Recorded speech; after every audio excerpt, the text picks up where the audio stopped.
Hey everybody, I wasn't sure I actually wanted to make this video, but in the end I decided to do it anyway.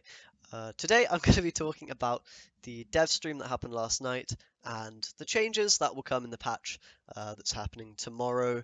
I just wanted to give some thoughts and impressions on the changes, things that I like, things that I don't like so much, things I would have liked to have seen that we didn't see.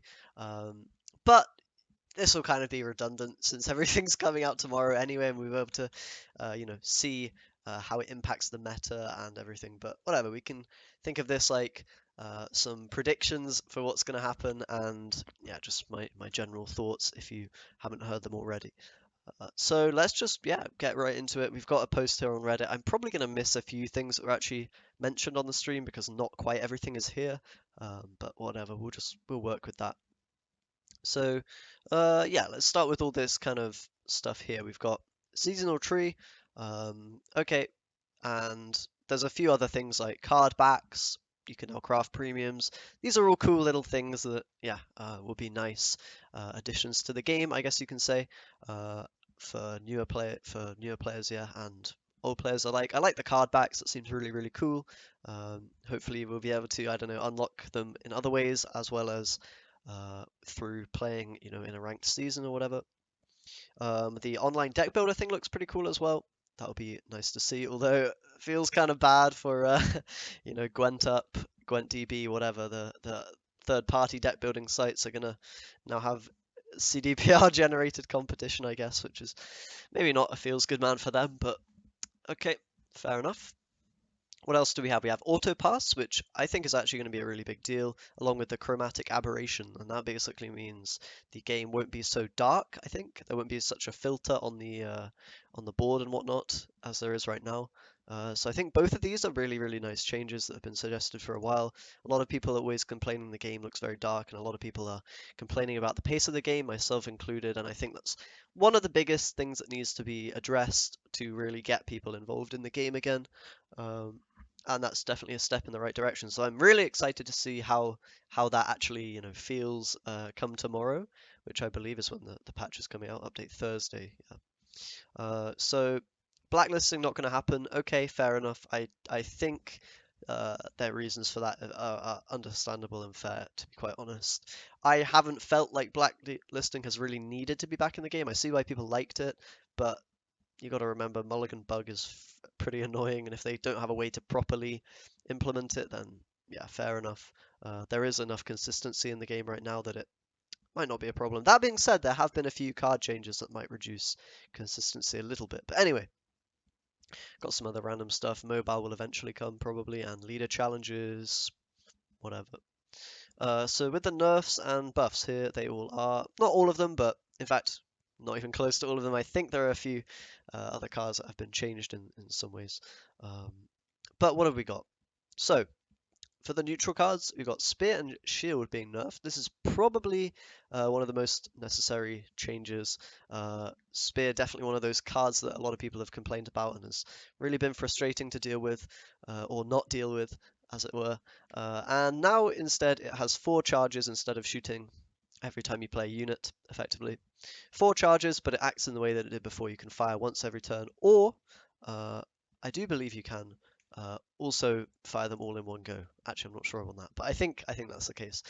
So pretty huge nerf to both of these cards, of course. I don't really expect them to see any play anymore, which is a bit of a shame, but I mean, it's probably necessary considering they were just very toxic to play against. I still think artifacts should, be balanced around a lack of artifact removal and just remove artifact removal altogether. But yeah, I don't see that happening. But I think that would be a very cool way to make artifacts more interesting and viable than they currently are. Because at the moment, I mean, what are you really going to play? I've seen Summoning Circle being played, to be fair, and a few others, but yeah.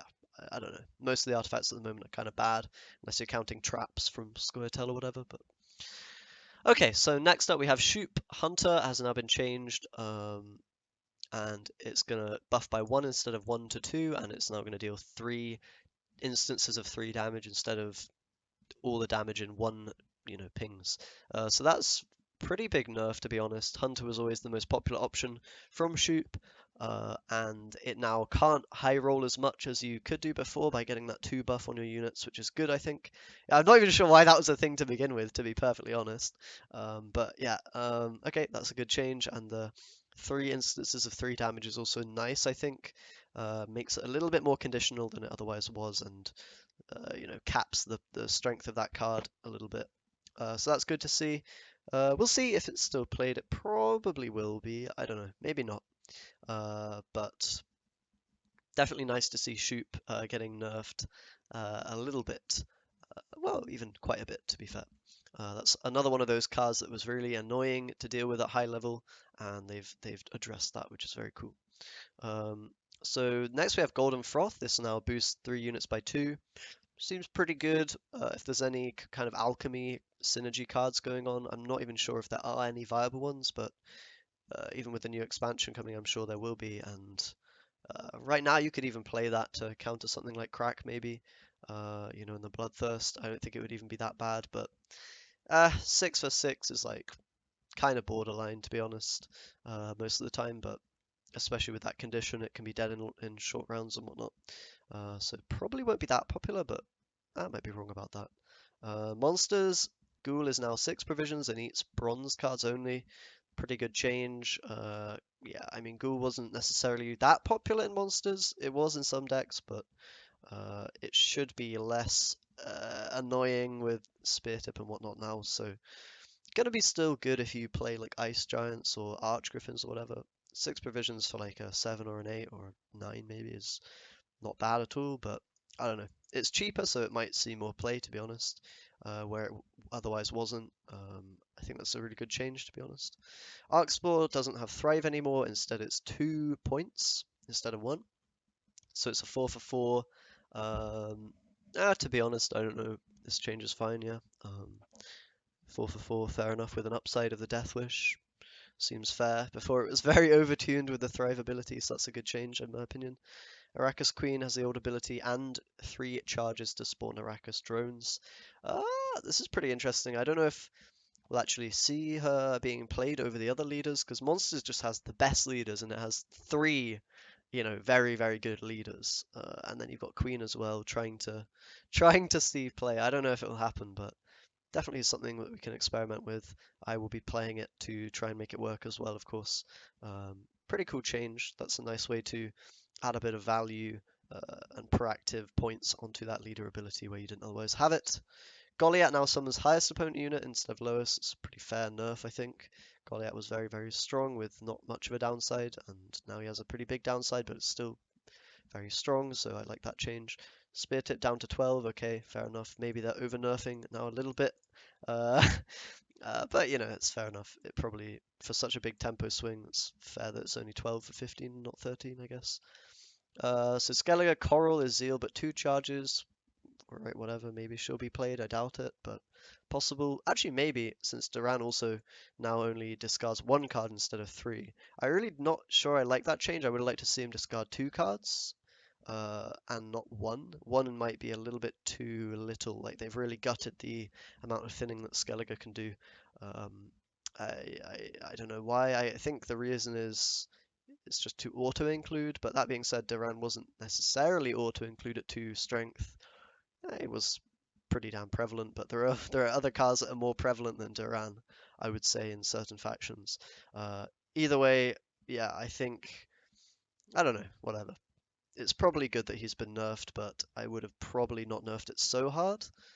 It'll maybe still be played, but it's just a bit feels bad, man. You have a lot less thinning in Skellige overall, which, of course, reduces the consistency. I liked Skellige being that faction that could thin a lot, and yeah, thinning is definitely down a little bit now, unless you're running Bran, I guess, or whatever. But okay, fair enough.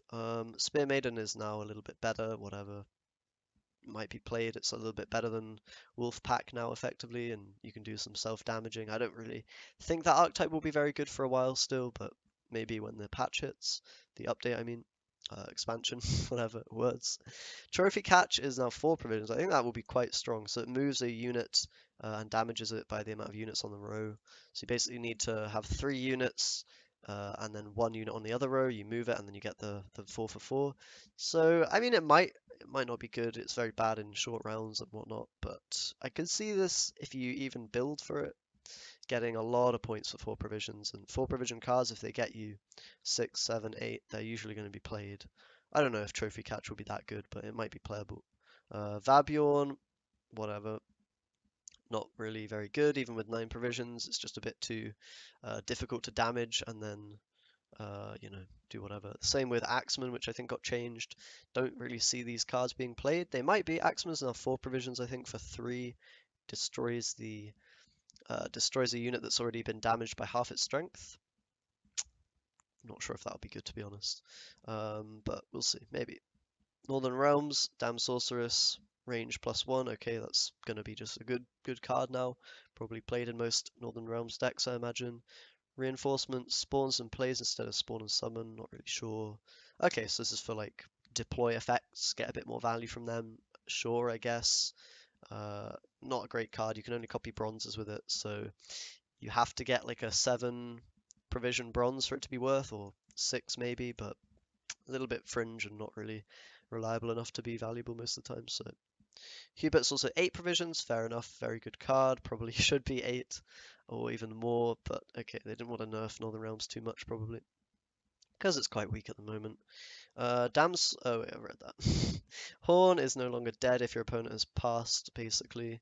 So you can trigger it to do +3/+3 even after they pass, so just a bit of a buff to that card, fair enough. Don't think it needed it necessarily, but sure. Eldain has also got another charge, which will make him a little bit more viable, but I'm not sure I see him being ever the best Scoia'tael leader. It's just still too conditional. It's kind of like Ardell in that you are forced to build for it, but then even Ardell isn't that popular, and Ardell's quite powerful, you know. In his effect, like if you build for it, you can get the 12 points that Eldain can get as well, and no one does that because building your deck and putting bad cards in it usually isn't a good idea when you can just run a better leader, a different leader with maybe more provisions and whatnot. And maybe Eldain will be playable. I just don't see him being top tier ever really with that kind of ability until there are more viable traps in the game. Like if you play this, you're kind of forced to run incinerating traps and stuff, which is kind of terrible. And that leader ability is never going to give you all the value in round 3 really, because you're going to have to, you're never really going to play 4 traps in round 3, I don't think. Very unlikely anyway. Maybe not with stuff like Eorveth's Gambit and whatever, but okay, it's a nice change because he was completely terrible before, now he's maybe a little bit better. Volunteer removed the melee restriction is also good news. Yeah, I think that's pretty straightforward. It was a bit dumb that it was on the front row only, because so many of the dwarfs want to go on ranged row. So that's a nice change there. We'll make dwarves a little bit better. We'll make just playing volunteer and a few dwarfs worthwhile in some Scoia'tael decks probably. Nilfgaard Emir can only target Nilfgaardian units. He's also been moved up to 14 provisions. This is a fair enough change. They don't want to, they really don't want to make what's it called? Future cards broken when they can be replayed effectively. So that's fair enough. I'm a little bit surprised that they didn't change Eridan as well, because I think that leader was maybe maybe on the same level in terms of how problematic it is for future cards and even cards we have right now. The immunity is kind of can be thought of like replaying a card in some ways, right? It's a similar kind of game-breaking effect potentially on the correct card. So I'm a little bit curious why they only changed Emir and not also Eridan. That is my pizza in the oven. Your ears are blessed with the sound of the ringing. If you heard that. Anyway, yeah, a little bit surprised Eridan wasn't changed, but Emir was. Not sure about that one. But okay, fair enough. Letho is now 6 and synergized with Orcs and Seret, lock and damage by 3 if you have both of them in hand, as you can see. So that's a pretty fair change. I kind of like this sort of hand synergy, although it does, rely on you drawing your cards and hand dependency, draw dependency a little bit, so it kind of increases RNG in the game, but whatever, not really a big deal. Will probably be quite a good card, I imagine. Kingslayer got reduced to increased, to 10 provisions because he was going to be too strong with new cards. Okay, whatever. The Rainfarn change, I think most people are like, why? Why have you done this? I was playing Rainfarn in a few kind of not amazing decks, but maybe tier 2 decks, and he wasn't that bad. And they've nerfed him for some reason. He wasn't good before, and he's kind of worse now, probably only synergizing with Cahir instead of with Leo, tool removal, Peter, whatever as well. So that's a bit of a sad change to see. Apart from that, looks like the majority of changes are fair and nice and will improve the game, especially a lot of the quality of life stuff, content and whatnot that will come in the future. And I'm a little bit sad that the cards I talked about in my recent problematic card videos didn't get changed. I would have expected Dragon's Dream Novellin to be, you know, touched in some way. Similar with Marauder, that card's bonkers. Uh, Very high RNG and not fun to play with or against, in my opinion. Traherne as well is another one. If you want to get my thoughts on those cards along with Game King, go check out the other video that's on the channel if you haven't already. But yeah, I would have liked to see those cards change. They haven't been. Whatever. Some good changes overall. Let me know what you guys think. I'm excited to get into this and play, especially with the auto pass feature. That'll be really awesome tomorrow. And I will of course be making some new decks with the new changed leaders and whatnot. Anyway, let me know what you think. Thanks a lot for watching. Subscribe if you want more videos, and I'll see you next time.